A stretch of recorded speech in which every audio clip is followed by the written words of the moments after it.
Yeah, I didn't particularly like the 1.3 story and people disagree with me. And guess what? That's fine. That's fine. Listen, if you loved 1.3 and it was your favorite thing in the world, that's totally cool. I've never once said that you're not allowed to have an opinion. I have never once said you are not allowed to have an opinion.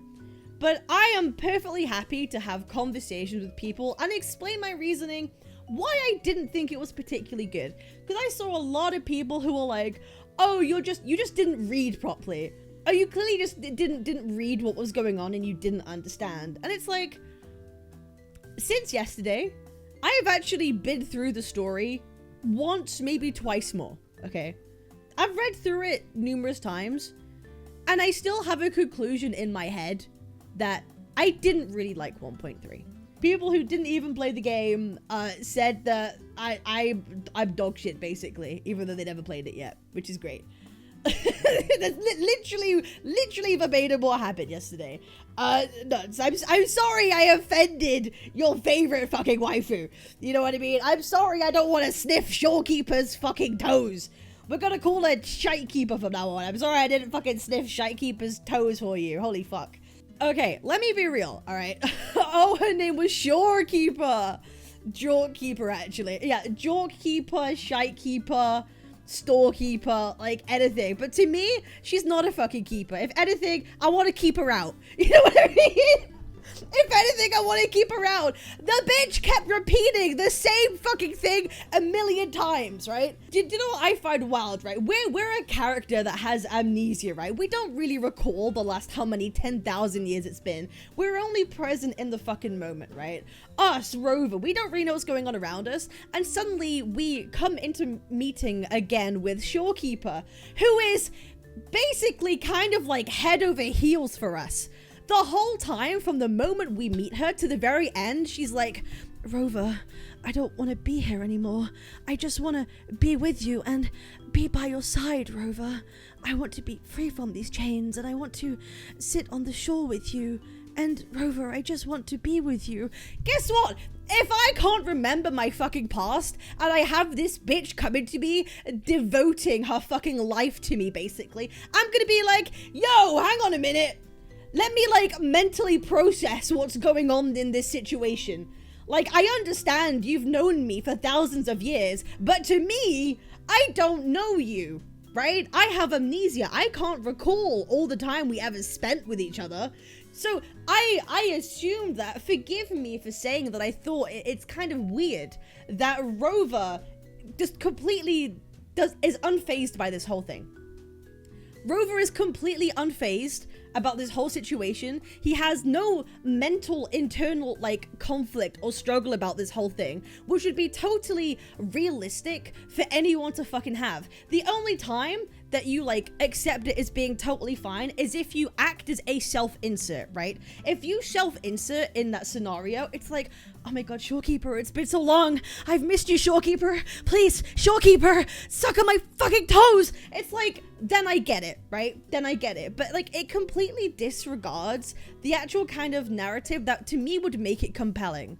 What would make it compelling to me is Rover being like, actually, this is insane. This is a lot to take in and understand, and I want to get to know my surroundings and understand exactly what happened around me. But instead, it's immediate like, yes, Shorekeeper, you're my Shorekeeper, without any kind of exploration of any emotional depth that isn't purely surface level. That's why I say that that particular, like, quote-unquote relationship is not compelling to me, and it's why I called it tropey, and it's why I call it surface level, because it's nothing more who's struggling with humanity and struggling with feelings, which is a very tropey thing for an AI like story to do. Guess what? Liking a trope is fine. There's nothing wrong with tropes. To me, there's nothing wrong with tropes if they're written well.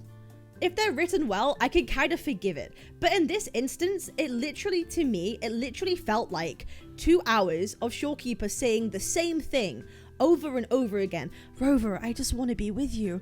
Rover, we've known each other for so long. I just want to be with you. And there's literally no more emotional depth to it other than that. It's literally the most surface level thing you could think of. And if you disagree with that, That's what, listen, I'm not going to change your mind. And I don't want to change your mind. That's just my perspective of how I thought about the whole thing. Wuthering Waves 1.3 is very, very visually good. The cutscenes they do are stunning, okay? The way, like, when they change that aspect ratio, you know shit's about to get fucking silly, goofy good, right? And it does. It's very visually pretty. I think Shorekeeper is an absolute, like, beautiful character. I think she's very elegant. I think she's very pretty. I think it's totally justifiable that people really like the way she looks. I've never once denied that. I think Shorekeeper is a very good looking character. I think the music choice they did for 1.3 was absolutely stunning. I've complimented the music. I've praised it quite high. I think it's great. I think the way everything looks is really fucking good. My problem has always been the actual, when you peel away the surface level, it's really empty. It's very empty, and there are plot holes and inconsistencies within their own, like, lore and story to me that make it really hard for me to care and to like it and enjoy it, right? So many people equate visuals to storytelling, especially in WoW. Exactly, and that's fine, right? It's like people always go, oh, it's a gacha game, right? It's a gacha game. You can't expect like good storytelling from a gacha game, which I feel is like one of the most bullshit like reasonings ever. Why can't a gacha game have a good story? Like, why do people always say that? Oh, you shouldn't expect like good writing from a gacha game. Okay, why? Can someone tell me why? Like, why can't I expect good story from a gacha game? Like, can anyone answer that for me? Why not? My wife who loves me? Exactly.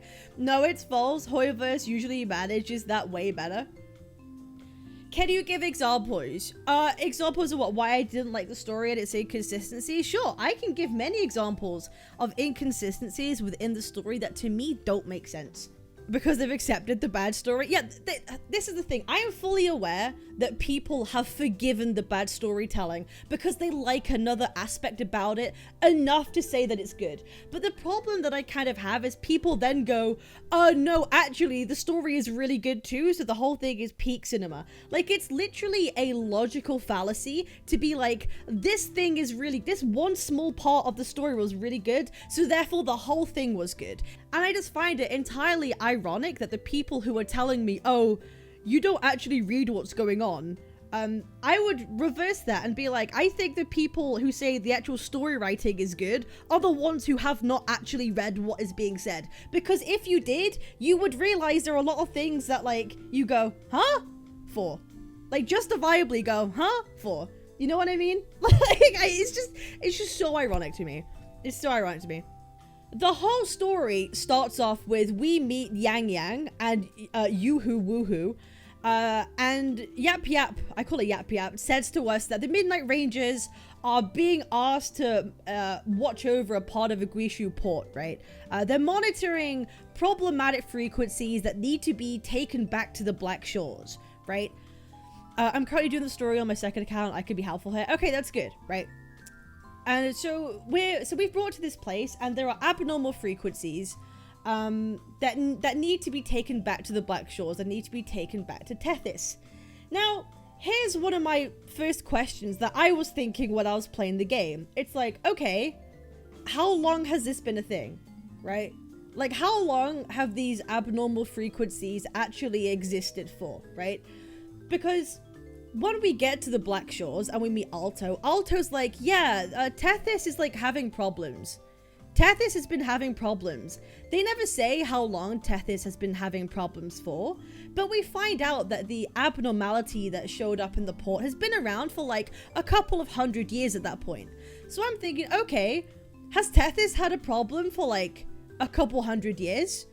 Like, or what? Like, when exactly did this, like, start becoming an issue? Tethys just started acting a bit, you know, fucky. And there is this abnormal frequency that's been around for a certain amount of time. The event that happened, the lament that happened was, like, a number of couple 100 years ago. And at some point between then and now, it became an abnormal frequency to deal with. So Tethys regarded it in some way. So that was kind of like, okay, interesting, is what it is, whatever. I also agree with the premise that the whole thing feels like a Shorekeeper character quest rather than a main quest line, right? That's actually a really like important thing I want to like nail and mention, is that it literally felt like Shorekeeper's character quest, right? Everything was about Shorekeeper.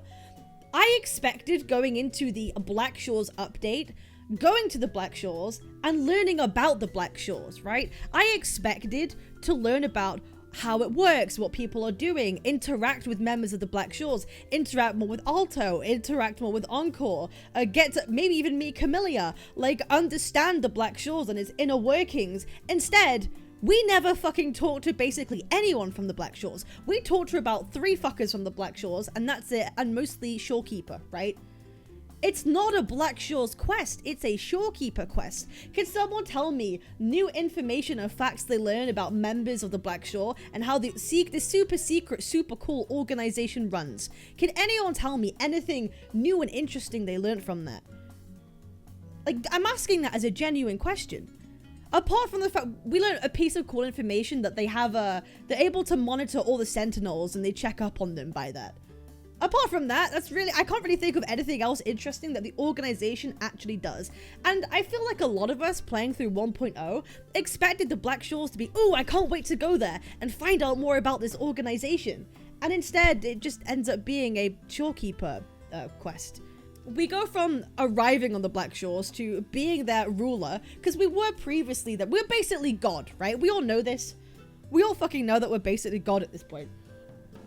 And I find it so strange we go from washing up onto their shores to basically being God and not really knowing the intricacies of how this organization is supposed to be run. I feel like we should have been given some lore and backstory and exploration within the Black Shores as an organization first, before being thrown into like a major endgame fucking quest. You know what I mean? like, shoot me for saying that I think we should have had some of that first. And why is it that none of the members of the Black Shores really interact with each other, right? Like, that never really happens. We talk to Shorekeeper, but Shorekeeper never speaks to anybody else. She's just kind of this enigma that only exists for us. She only exists for Rover. She is ours. She is our waifu. She is no one else's. She never interacts with any other member of the Black Shores ever. I just find that kind of odd. I just don't really find that. I just find that a kind of an odd dynamic to have. You know what I mean? Like, I want more cohesiveness with the Black Shores as an organization and understand its intricacies. I thought that would make the whole thing a whole lot better. We created her in our previous life. We did, but we created her to be the guardian of the Black Shore. So surely it would be in her best interest to, you know, get to know the people of her own organization. You know what I mean? My wife is Chang-Li. True. I think she's a lot of people's wife. I doubt Rover's actually God, but maybe something similar. I'm being hyperbolic when I say Rover is God, but he's definitely this omnipotent kind of feeling dude at this point, you know what I mean? But maybe something similar because he couldn't stop the lament. That's not godly, but he did live according to Shorekeeper's millions of years. Yeah, he's a very old motherfucker, right? He's a very old motherfucker. Wasn't she stuck until we came? But she's able to project herself, right? She's able to project herself to us. So she can very clearly do it to other people if she wanted to, right? I don't really understand that logic. Why couldn't she do that for anybody else in the Black Shores? But it's specifically for us. Again, because the whole like self-insert bullshit thing of like, she is only for us. She only cares about her creator. It's all part of the trope, right? It's the whole part of the creation master trope thing. Because we instructed her not to reveal herself, did we? If that's true, then fair enough. If that's true, then fair enough. But I just find it Shorekeeper with everyone else in the Black Shores, or even just any sort of interconnectivity with any of the Black Shore members itself. Like, how many Black Shore members do we know? We know Alto, Encore, Camellia, we know Shorekeeper, we spoke to a woman named Monica, and some other fuckers who we didn't really know or care about at all. Tethys existed on the Black Shores long before the Black Shores, the organization sort of thing, kind of existed. Rover, they came across Tethys. Rover didn't make Tethys. Tethys already existed, right? And he decided to create Shorekeeper as the computational core because it needed something to kind of process human emotion, because Tethys uses emotions to process results. they use two different types of cores in this story, right? The core was mentioned so many times in the story. You have your computational core, and then you have core logic. Both of these are two different things in the story. At least that's what I am assuming, because if they mean the same thing, then the story literally doesn't make sense. The story, if they mean the same thing, the story literally doesn't make sense, okay? Because Shorekeeper reveals to us, right? Shorekeeper reveals to us, she is very early on. I am the guardian of the Black Shores, the core of Tethys. And that's why she can't leave her post. She needs to stay there because she is acting as the computational core. When she shows us what a lament is like, which I thought was quite cool, showing us what a lament kind of looks like is rather cool. But then, soon after we cleanse this corrupted data, and feed it back into Tethys and reinitialize it in some way, Shorekeeper has known that, oh, Tethys itself actually took emotions from the lament and feelings from lament and used it as part of its core logic. But the Necrostar integrated into the core logic of the Tethys system, so I could not interfere. It is core logic. It did not become the core. That was my understanding. It's supposed to be this corrupted core logic that's ingrained inside of Tethys at this point that is driving the decisions of the so-called Mobius strip, right? But once we get into it and we try and cleanse it with the whole modulation stuff, it goes, oh, the chief strategist, right? Oh, the chief, a steward or whatever it calls us. And it tries to make us as Rover the new core. So suddenly now the chief steward is going to be the core, even though Shorekeeper is currently the core. But anyway, so Shorekeeper is like, no, Rover, I'm the one who's going to save you. And she sacrifices herself. So she becomes the core that she already is, because she already told us about 20 fucking minutes ago, right? So she becomes the core of Tethys. It is what it is. And then Rover leaves and he's like, you know what, Shorekeeper? I need Shorekeeper back. I need my wife back, you know? And he's like, sacrifices aren't necessary. People should be free. They shouldn't have to do these for themselves. You know what I mean? It's whatever. So he immediately goes on a mission to then break out Shorekeeper from being a core of Tethys. So we go and we brute force Shorekeeper out for being a core again. So she wasn't a core, she is a core, she's now not a core again, and Tethys is like unhappy, mad, you know, whatever it is. My 5 uses scar as the core is still 100% foolproof. Yeah, fucking send the fucker in, man. Send the fucker in. So now Tethys has at a loss for a computation. He has nothing. He doesn't have anything. He doesn't have core logic. He doesn't have a computational core anymore. So it's kind of like in this unstable state. Fast forward 2 days, once we rescued Shorekeeper, we go up to her and we ask, hey, so what was the situation with the core? How did you solve that? How did you solve that problem? And Shorekeeper goes, oh yeah, we just happened to like have something similar to this thing, so we just shoved it in Tethys. Yeah, we just happened to like have a mild lament, so we just, you know, decided to throw that in there real quick. We just had it and just threw it in, you know. We just decided to throw it in there and it's fine. And it's like, that is the point where I was like, holy fucking fuck. It was so casually explained and revealed. To me, it felt like a bit of an ass pull. Like, oh, we just happened to have like this milder thing that we just happened to put in there and everything is fine again. You know what I mean? So like JJK asspull. Oh, JJK has so many asspulls. JJK is a story that's king of asspulls, 100%. I don't disagree with that at all. JJK is asspull central. You know what I mean? Yes, that last bit made me angry because what the fuck, nothing we did meant anything. And like everything was kind of the same after that. You know what I mean? Rover's tacit mark blinks if Abby does something. So, alright, let's talk about Abby, alright? How about we talk about another thing that didn't make sense to me and was kind of like left for no reason whatsoever. The first time Shorekeeper meets Abby, it's when Rover kind of takes the Necro Star, right? We take the Necro Star and Abby pops out and Abby's like, hey, you shouldn't just like take things like that. Like, that's disgusting. Like, that's horrible. And Shorekeeper is like, oh, what is this thing? This is the one. Huh? Shorekeeper literally addresses Abby as being the one and then never fucking expands or mentions again what the fuck she meant by that.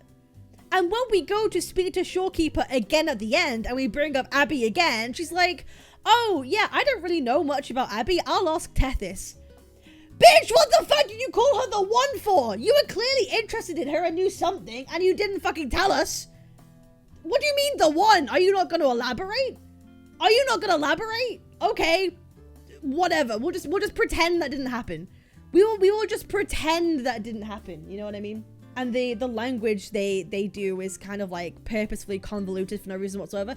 Once we first go and see the real Tethys, you know, once we make our way underground, and Shorekeeper has to explain that, oh, the abnormal frequencies that you found at the port were all the people were, who we don't know for an indiscriminate amount of time how long those people have existed at the port for, but they became frequencies in this like little device that you who happen to be carrying. But those frequencies you uploaded to Tethys, actually, it's called a Necrostar. But really, the Necrostar is actually part of it's the Lament. But actually, the Lament is really a black hole. You know, and, you know, gravity and all that sort of stuff, and event horizons, and they're stuck in this event horizon. Okay, so the frequencies is part of the device that we uploaded to Tethys. The data became a Necrostar because it was being discarded data that was corrupted. The Necrostar is actually, the part of the data we collected was actually the Lament, and the Lament was actually a black hole. Like, please, can someone tell me that that is just a really poor way of trying to convey, like exposition? Because once we see the bloom bearers for the first time at the port, right, when we meet like Hoda, it talks really creepy and villainous to us, right? It talks really creepy, but it was like, oh, we've been waiting for so long for you, like, Rover. We're the echoes of, like, the Lament. Obviously, it's, like, it's the emotions of, like, all the people who have been in the Lament. That I understand. But then it flips to, like, Hoda, who's being like, no, it, like, wants you to, like, join them, sort of thing. And the only way that I could explain that is, like, Tethys wants us to become part of the core so it can, like, do its calculations better. You know, like, path of least resistance sort of thing. But the problem is, this data is not part of Tethys. The whole point is we're meant to bring it back to Tethys. So why on earth it has this thought of it needs us is kind of strange to me. And that's never explained either. We're supposed to just accept that Hoda and some of those people were holding back things that were going on in the Necrostar, and it all just happened to spill out until now. It's like, I would much appreciate some more depth and detail on that aspect of the actual story of, okay, how have you managed to contain the Necrostar for this long? Like, how, like actually give more details about all these explanations and all these points, rather than, oh, Rover, I want you to suck my toes, Rover. I want to be your wife, Rover. I feel like that would have been so much better. I feel like it would have been so much better, like, as a compelling story for the actual game. You know what I mean? I legit don't get why people said it was sad either. Like, what sadness? It's sad if you like Shorekeeper. That's literally it. Like, if you like Shorekeeper, then you will find the whole thing sad. But I just really don't find that relationship that they have compelling to me. It's compelling if you like if you like someone going to you, oh my god, I need you.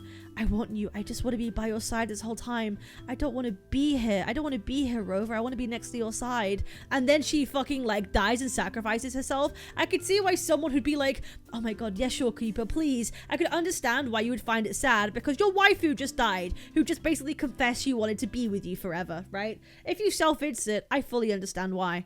Literally, Wuthering Waves is a harem at this point. Everyone fucking loves us, dude. Everyone fucking loves us. And we are gods to them, and it's everything. And it's like, I just find that shit only fucking boring, man. I want it to be interesting. I don't want us to be the master of everything and everyone. That will get tired. I'm tired of it already.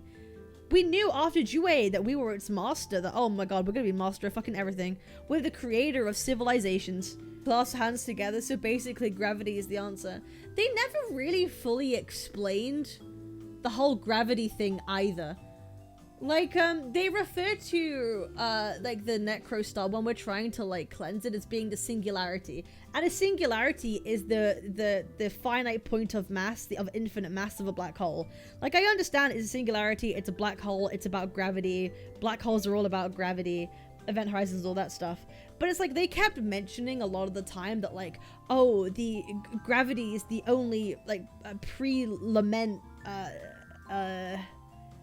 rule that exists in the now kind of thing, and I felt like that was never really explained on either.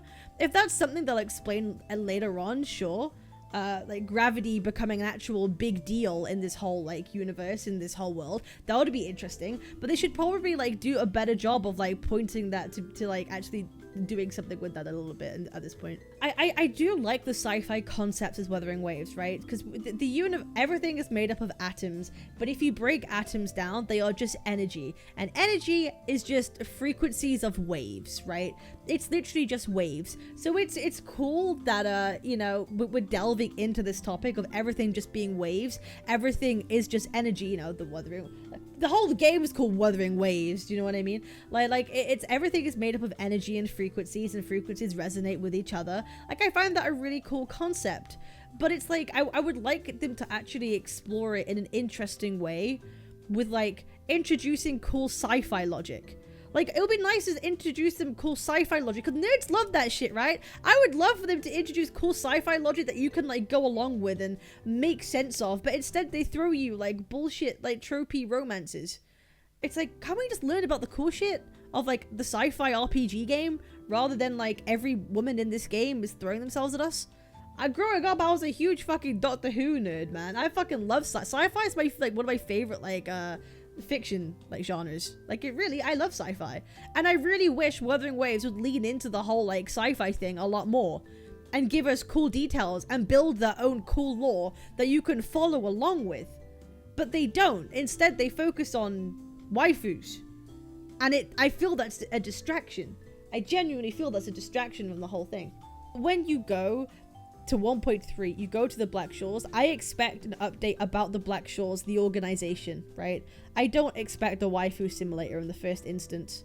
If that whole thing was literally a character quest, like a really fucking dope one, that would have been sick. That would have been fucking sick. I would have no problems with it, whatever. The problem I have is they made it the main fucking story. I'm sorry, I'm not playing Wuthering Waves to be like this fucking god harem thing. I'm playing for an RPG.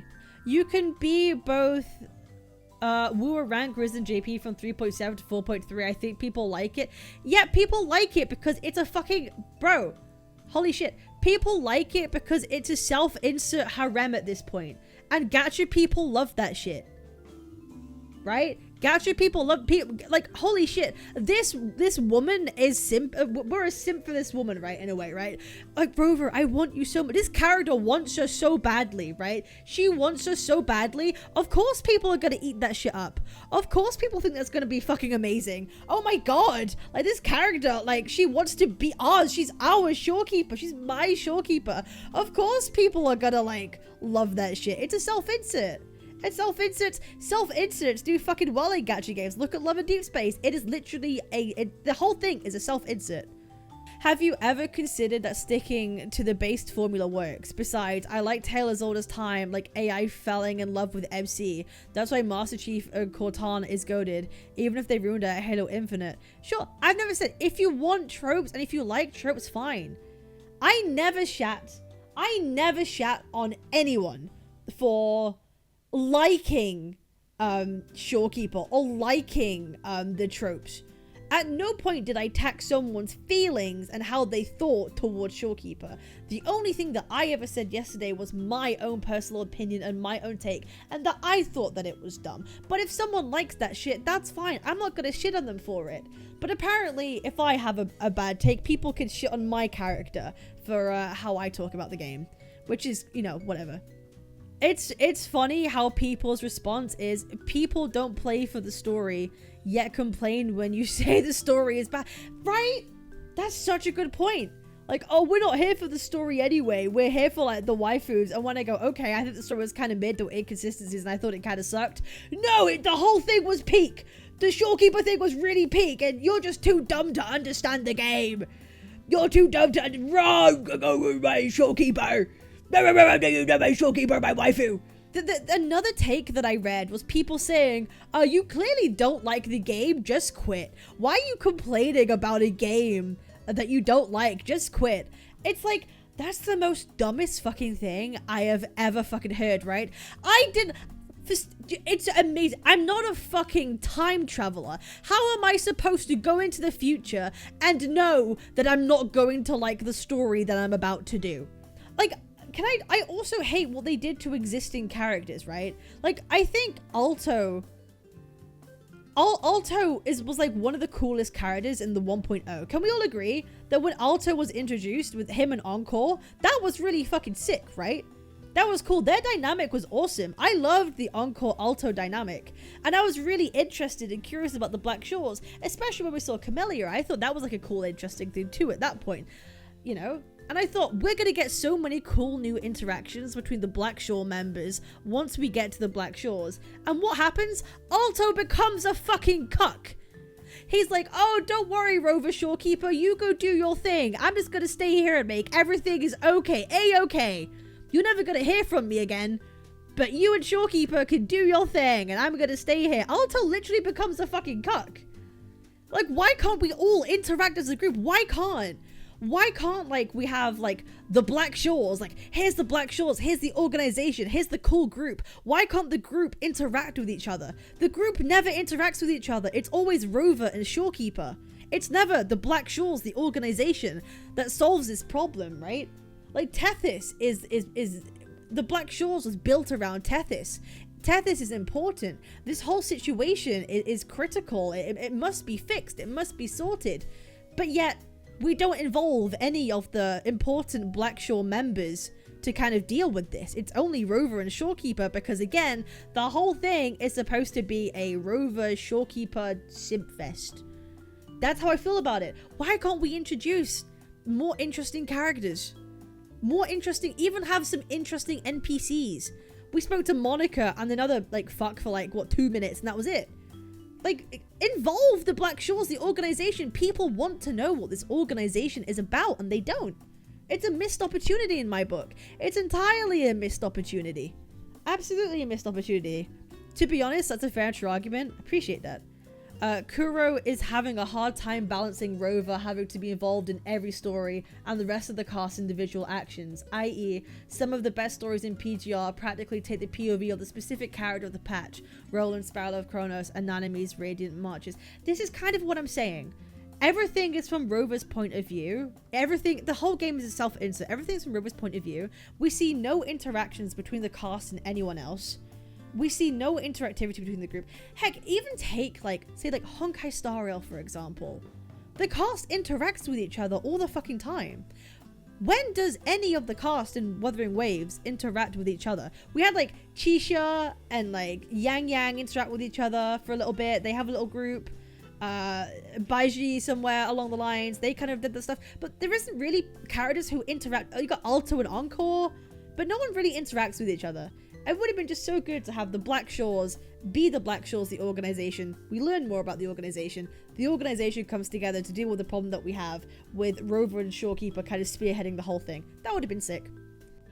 I want to make it quite clear, like, despite the fact that I have my gripes with the actual, like, story writing and storytelling in Wuthering Waves, I've said, visually it's very stunning. They do, I think, some of the best cutscenes in any of the gachas we have so far. I think it's really cool. And I do like the game. I like the combat. I love the way it looks. I love the way it feels to play. I love the way that, like, the direction that they're going. I think it's just... I'm just not going to put too much stock and too much faith in the actual story and the story writing for me. And I'm perfectly okay with that. I'm going to continue to play because I like the game. Contrary to what people think, I do actually like the game. I think it's okay to give opinions and criticisms if I deem it so. I know there are going to be people who are like, oh, you're just saying this for views, you're just saying this for attention, stop playing the game. And I'm just gonna like remove those people, quite honestly, because it's just the dumbest comment ever. It's like, oh, how dare someone have a critique against the game. It will be the same people who love to, like, for example, shit on Genshin and be like, oh no, like, we're not allowed to criticize Genshin, otherwise the Hoyo bots will come after us. It's those same people who will go, oh, you can't, like, you're criticizing Wuthering Waves just for attention, and it's just so hypocritical, and I'm just not gonna subscribe to that. So those people are gonna get immediately deleted. But if you have listened to this and you would like to discuss, you can leave a comment, a constructive comment. I'm so down to have conversations, and I'm so down to speak to you all live, which I'm live almost every day, 7 p.m. UK time, 2 p.m. EST, and we can talk about it and we can discuss. Let's have like a good conversation and not just like insult each other and attack everyone's characters like some people and some content creators have been doing. So that's it. I'll see you on the next one. Peace.